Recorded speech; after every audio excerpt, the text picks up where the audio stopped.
चलिए बच्चों, कल हमने क्रॉप प्रोडक्शन के बारे में जाना था कि आपकी क्रॉप क्या होती है, इसके टाइप्स ऑफ क्रॉप, जिसके अंतर्गत आया था आपका रबी की फसल, ठीक है, रबी क्रॉप्स एंड खरीफ क्रॉप्स।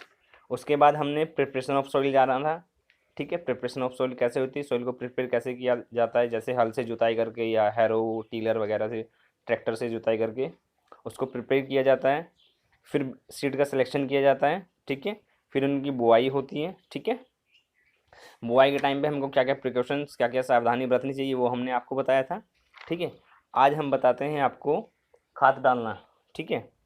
खाद डालना, खरपतवार निकालना, ठीक है, उनकी सिंचाई, मतलब जब हम बीज को बो देते हैं तो पौधा उगता है, उसमें फिर खाद वगैरह डलता है, ठीक है। उसके बारे में आज बात करेंगे।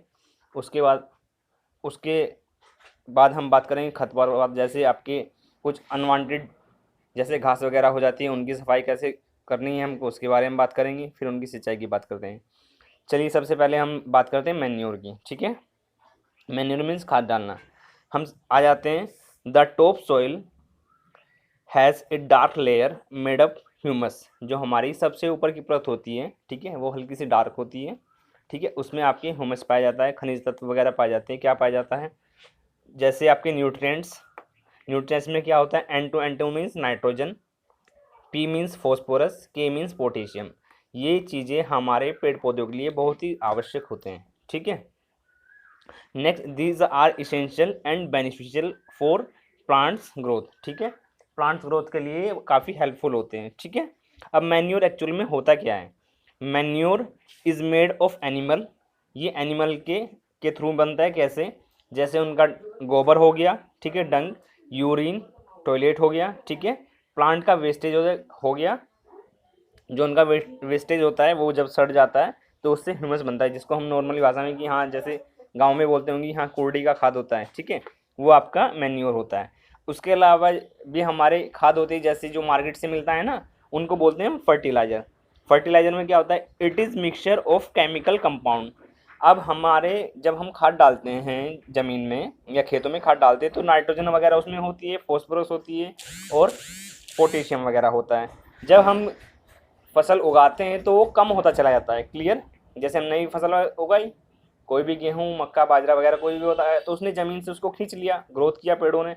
अब वो कम हो जाएगा तो उसकी पूर्ति करने के लिए हम क्या डालेंगे, या तो खाद डालेंगे या फिर फर्टिलाइज़र का यूज़ करेंगे। अब फर्टिलाइज़र आपकी फैक्ट्रियों में बनाया जाता है, क्लियर। उसमें क्या क्या होता है, नाइट्रोजन होती है, फॉस्फोरस होता है, पोटेशियम होता है, ठीक है। लेकिन फर्टिलाइज़र और खाद में डिफरेंस होता है कि आपका जो खाद होता है, मैन्योर होता है, वो आपका नेचुरल होता है, बट फर्टिलाइज़र आपका मैन मेड होता है। इसलिए इसको डालते वक्त हमको काफ़ी सावधानी बरतनी पड़ती है, ऐसा नहीं कि जितना मन किया उतना डाल दिया, क्लियर। इसके मैं आपको डिफरेंस भी बताऊंगा नेक्स्ट वीडियो में। खाद हो गया, खाद के बाद आते हैं खरपतवार। मतलब खरपतवार का मतलब होता है जो अनवांटेड पौधे होते हैं ना, जैसे फसल के बीच में या खेतों में, गेहूँ में, या फिर हम मान लेते हैं ईख में जो घास जम जाता है ना, जिसके लिए हम दवाई वगैरह का भी यूज़ करते हैं, या फिर उनको अपने हाथ से भी निकाल देते हैं। तो उन many undesirable plant grow with crop called weeds. जो हमारे अनवांटेड या अनडिज़ायरेबल, जिनकी हमको ज़रूरत नहीं होती है, जो बेकार होते हैं फसल के अलावा, वो बीच में जम जाते हैं। तो वो क्या करते हैं, वो फसल के बीच में जम के फसल को होने नहीं देते हैं, ठीक है। क्योंकि वो भी नाइट्रोजन, मतलब जो हमारे खनिज तत्व हैं वो भी ज़मीन से लेते हैं। अब जब वो लेंगे तो फिर फसल कहाँ से हो जाएगी आपकी, क्लियर। तो फिर उनको निकालना हमको पड़ता है, ठीक है। It reduce crop and nutrients. ये क्रॉप को कम कर देते हैं, ठीक है, और जो न्यूट्रिएंट्स हैं उनको भी कम कर देते हैं। कहाँ से, सॉइल से। जैसे एग्जांपल हमने लिया, ये आपकी फसल है, बीच बीच में आपकी ये घास जम गया है, तो इनको निकालना पड़ेगा। अब ये रिमूव कैसे होते हैं, ठीक है, ये रिमूव होते हैं बाई हैंड, हाथ के द्वारा भी हम निकाल लेते हैं। या छोटी सी खेती होगी, जैसे हम आप सब्जी वगैरह बोते हैं, उसमें घास जम जाती है तो हाथ के द्वारा निकाल लेते हैं, या फिर खुरपी निकालते हैं। टीलर वगैरह, या गांव में आपने देखा होगा काफ़ी इंस्ट्रूमेंट आ रखे हैं एग्रीकल्चर के, उनके द्वारा भी हम उनकी वीडिंग करते हैं। वीडिंग आपका होता क्या है, to remove the weed is called weeding, clear. और इसके अलावा क्या होता है, आजकल काफ़ी केमिकल्स भी आ गए हैं, ठीक है, दवाइयाँ वगैरह आती हैं, हम उसका छिड़काव कर देते हैं, उससे भी वो ख़त्म हो जाते हैं। जैसे सम विडिक साइड होता है, इनको बेटा याद कर लेना, 2,4-D, MCPA, मेटाक्लोर, ये कभी कभी वन वर्ड में आ जाता है, गिव द वन एग्जाम्पल और वीडिसाइड्स। क्लियर, ये इंपॉर्टेंट है, इनको बेटा याद कर लेना। इसके बाद आता है इरिगेशन। चलिए हमने खाद डाल डाल दिया है, उसके बाद हमने क्या कर दिया है, खरपतवार भी निकाल दिए, सफाई होगी। अब बेटा जब पानी दोगे तभी तो फसल होगी, बिना पानी के थोड़ा ही ना हो जाएगी। अब देते हैं हम पानी, irrigation. A field needs to be irrigate with enough amount of water. जो हमारी ज़मीन होती है, जो भी हमारे खेत होते हैं, उनको में जो हमारी फसल होती है उनको ग्रो करने के लिए पानी की ज़रूरत होती है। क्लियर, तो हम उसमें पानी डालेंगे। अब पानी हमारा ना तो ज़्यादा होना चाहिए ना ही कम होना चाहिए, नाइदर टू लिटिल और नो टू मच। अगर ज़्यादा हो गया तो क्या कर देगा, वो फसल को बर्बाद कर देगा। ठीक है, और कम हो गया तो भी फसल नहीं होगी। तो मिनिमम अमाउंट में पानी हमको, मतलब एक फिक्स अमाउंट में हमको पानी डालना होता है। जैसे हम कहते हैं कि हाँ, हम खेत उसकी गन्ना की बुआई अगर करते हैं तो उसमें गाँव में अपने पेरेंट्स से पूछना 2 या 3 बार पानी देना होता है। ऐसा नहीं कि पूरे दिन पानी ही चल रहा है डेली का डेली, ऐसे नहीं होता है। क्लियर। अब इसके बाद आता है, हम अगर पानी देते हैं तो बेटा इसके सोर्स क्या होते हैं। चलो पहले इरिगेशन की डेफिनेशन कर लेते हैं। To supply of water to crop at regular interval time. Clear, मतलब एक रेगुलर इंटरवल टाइम के बाद खेत को पानी देना, उसी को हम क्या बोलते हैं, इरिगेशन। अब हमारे सोर्स क्या होते हैं, हम पानी देते कहाँ से, क्या क्या सोर्स है, ऐसे थोड़ा ही हम किसी से भी दे देंगे। वेल्स होते हैं, पहले ज़माने में कुएँ होते थे, अब ट्यूबवेल्स हो गई हैं। पॉन्ड्स होते हैं, lakes, rivers, dams and canals, ये आपके सोर्स हैं, इनसे आपका पानी दिया जाता है। ठीक है, अलग अलग जगह पे। अब आते हैं ट्रेडिशनल मेथड ऑफ इरिगेशन। पुराने ज़माने में जो पानी दिया जाता था वो किस मेथड से दिया जाता है, परंपरागत। क्लियर। मोट आपके पास फिगर मैंने आपको सेंड किया था, उसमें देखिए मोट में आपका क्या होता है, एक जो झोला टाइप होता है, मतलब वो होता है ट्यूब का। उसमें क्या होता है, कुएं से पानी निकालते हैं और एक नाली बना के रखते हैं खेतों में, उसमें डालते रहते हैं, उससे पानी जाता रहता है। फिर दूसरा है चैन पंप, फिगर में आप देख लीजिएगा। चैन पंप में भी ऐसा होता है कि एक सर्कल बना होता है, पहिया बना होता है, उसको घुमाते रहते हैं, वो पानी खुद निकालते रहता है। ठीक है। ढेकली भी आपका मोट टाइप का होता है। राहट होता है आपका, जैसे कोई जानवर को हम बांध देते हैं, वो घूमता रहता है और चक्कर चलता रहता है, उससे हम पानी निकालते हैं। फिगर में आप देख लीजिएगा। इसके बाद आता है आपका मॉडर्न मेथड। ठीक है, मतलब आधुनिक टाइम में क्या थोड़ा चेंज हुआ है मॉडर्न टाइम में। उसमें क्या हुआ, एक स्प्रिंकलर सिस्टम और एक drip drip system. Sprinkler system क्या होता है, जो आपके पौधे होते हैं उनमें पाइपलाइन बिछा दी जाती है। ठीक है, जैसे अभी मैं आपको फ़ोटो भेज दूंगा, उसमें क्या होता है, पाइपलाइन बिछा दी जाती है। पाइपलाइन बिछा के क्या होता है, वो पाइपलाइन वहाँ पे हर एक पौधे के पास जाती है और उसमें फुव्वारा बना रहता है। ठीक है, हम जैसे ही सर्कुल उसको उसका स्विच ऑन करते हैं तो वो फुव्वारे के रूप में उस पे पेड़ पे जा गिरती है। ठीक है, जैसे बारिश होती है। अब दूसरा सिस्टम है आपका ड्रिप सिस्टम। जैसे हम मान लेते हैं ये हमारी पाइपलाइन है, ये हर पौधे के पास आपकी चली गई ये पाइपलाइन। क्लियर, यहाँ पे हर पौधे के पास एक फुव्वारा लगा दिया। ठीक है, हम जैसे इसको ऑन करेंगे इस पर पानी की वर्षा कर देगा। ठीक है, इसमें पानी आ जाएगा। क्लियर। दूसरा तरीका क्या है, ड्रिप सिस्टम। ड्रिप सिस्टम में क्या होगा कि पौधों की जड़ों में जाएगा। स्प्रिंग सिस्टम में फुहारा बन के उस पूरे पौधे पे डलेगा और ड्रिप सिस्टम में उस पौधे की जड़ में जाएगा। 2 मेथड हो गए। और तीसरा मेथड मैंने इसमें लिखा है नहीं। तीसरा मेथड होता है जैसे ट्यूबवेल से आप नोरियप जो यूज़ हो रहे हैं, एक थर्ड मेथड वो होता है। ठीक है, वो तो आप जानते ही हैं।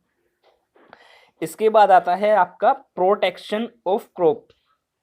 क्रॉप का प्रोटेक्शन कैसे करते हैं, प्रोटेक्शन का मतलब जैसे हमने फसल बो दी है। ठीक है, फसल की बुआई की है तो उसमें कुछ डिजीज़ भी आ जाती हैं, जैसे गन्ना बोल देते हैं कि हाँ भाई चूहा खा लेगा। ठीक है, या फिर सर्दियों में जब गेहूं की बुआई होती है तो नीलगाय वगैरह आ जाती है, जानवर आ जाते हैं खेतों में, तो उनका हमको प्रोटेक्शन करना होता है। तो आप नॉर्मली आप जानते ही होंगे, जैसे नीलगाय वगैरह आ जाते हैं उनके प्रोटेक्शन के लिए हम क्या करते हैं, कुछ भी तंबू वम्बू लगा देते हैं या कुछ भी डरावनी चीज़ लगा देते हैं। ठीक है, वो तो आप जानती हैं। दूसरा, अगर कोई बीमारी लग जाती है, जैसे गन्ना सड़ने लगता है या फिर नहीं हो पाता है, तो उसके लिए हम पेस्टिसाइड वगैरह का यूज़ करते हैं। ठीक है, या कोई बीमारी लग जाती है। Clear. The crop protect from the birds और पेस्ट, मतलब जो कीट पतंगे होते हैं। ठीक है, for the protection crop we use pesticide. Pesticide मतलब जो आपकी पेस्ट को मारते हैं। ठीक है, वो बोलते हैं pesticide. The chemical which are used to kill the pest are called pesticide. Example देख लीजिएगा पेस्टिसाइड का कोई, डीडीटी, मैलाथियोन। ठीक है, ये आपके एग्जाम्पल और आपकी बुक में भी दिया हुआ है। ठीक है, अब चलिए प्रोटेक्शन हो गया है। अब हमारी फसल पक चुकी है, अब इसकी कटाई करते हैं। चलिए आ जाते हैं harvesting. It is very important task, ये हमारा बहुत बढ़िया रोल होता है लास्ट में। Cutting of crop after it's mature, जब ये कंप्लीट पक जाती है, ठीक है, तो हमको उसको कट करना होता है। अब इसको काटते कैसे हैं, या तो दांती वगैरह से काटते हैं, या रिसेंट टाइम में, अब प्रेजेंट टाइम में क्या मशीनें भी आपकी आ रही हैं कि हाँ चलिए खेत में ले जाइए, वो काट भी देंगी, सब चीज़ें अलग कर देंगी। एक इम्पोर्टेंट है आपका थ्रेसिंग। थ्रेसिंग क्या होता है, देखिए मैं आपको एक एग्जांपल देता हूँ। जैसे हम सरसों लाते हैं, ठीक है, जब सरसों काट के लाते हैं तो उसमें कुछ गंदगी वो भी आता है जिसको हम बोलते हैं अनवांटेड चीज़ें, ठीक है। सरसों होती है और सरसों के साथ साथ आपके कुछ फालतू की चीज़ें भी होती है, जैसे कुबाड़ हम नॉर्मल भाषा में बोलते हैं, ठीक है, जो गंदगी होती है, तो उसको रिमूव करना। अब हम उसको रिमूव कैसे करते हैं, या तो हम फैन चला के उसको सरसों को उड़ाते हैं, ठीक है, या उसको जो वो होता है ना गांव में एक इंस्ट्रूमेंट बोलते हैं जिसको, उसमें उसको भर के उसको फटकार लगाते हैं, ठीक है। गांव में आप पूछ लेंगे, आप जानते भी होंगे, जिसको छाछ बोलते हैं गांव में, उसको भर के हम फटकार लगाते हैं, ठीक है, या फिर फैन की हेल्प से हम उसको रिमूव करते हैं। ऐसे ही ये क्या होता है हार्वेस्ट, आपकी थ्रेसिंग। थ्रेसिंग होता है the harvest plant has grain with the husk separating the grain from the husk. Husk मतलब वही आपकी अनवांटेड चीज़ें, कार्ड थ्रेसिंग। या दूसरी डेफिनेशन है आपकी separate grain from the typical with A fall, मतलब एक प्रकार से उनको गहना, एक प्रकार से सफाई उनकी करना, ठीक है, by the action of revolving machine. Machine के थ्रू भी हम करते हैं वही। मशीन का मैंने यहाँ पे एग्जांपल दिया, फैन का आप यूज़ कर सकते हैं, ठीक है। विनोइंग, विनोइंग का मतलब होता है फटकारना, मतलब हाथ से के थ्रू आप किसी ऐसे इंस्ट्रूमेंट में भर लीजिएगा जिससे उसको साफ किया जा सके, ठीक है, क्लियर। इसके बाद लास्ट आता है आपका स्टोर। जब आपने फसल की कटाई कर ली है, घर पे लेके आ गए हो, तो अब उसको स्टोर करना होता है, ठीक है। स्टोर आप कहाँ पे कर सकते हैं, किसी गोदाम में भी कर सकते हैं, ठीक है। स्टोर करने के लिए आप डिफरेंट इंस्ट्रूमेंट का यूज, डिफरेंट टाइप्स के आप स्टोर रूम का यूज़ कर सकते हो, जैसे गोदाम हो गया, या बड़ी बड़ी आपकी घर में स्पेस होगा वहाँ पे आप यूज़ कर सकते हो। गेहूँ जैसे लाते हैं आप कट्टे में भर के रख देते हैं, फिर घर में आप टंकी भी रखते होंगे, ठीक है, ड्राम टाइप, इस टाइप के, उसमें भी आप स्टोर कर सकते हो। फिर उनमें दवाइयाँ वगैरह लगाते हो ताकि वो ख़राब ना हो, क्लियर। चलिए धन्यवाद बेटा, इसको लाइक कर दीजिएगा, ठीक है। कोई दिक्कत हो तो आप मेरे को बताइएगा ग्रुप में, ओके।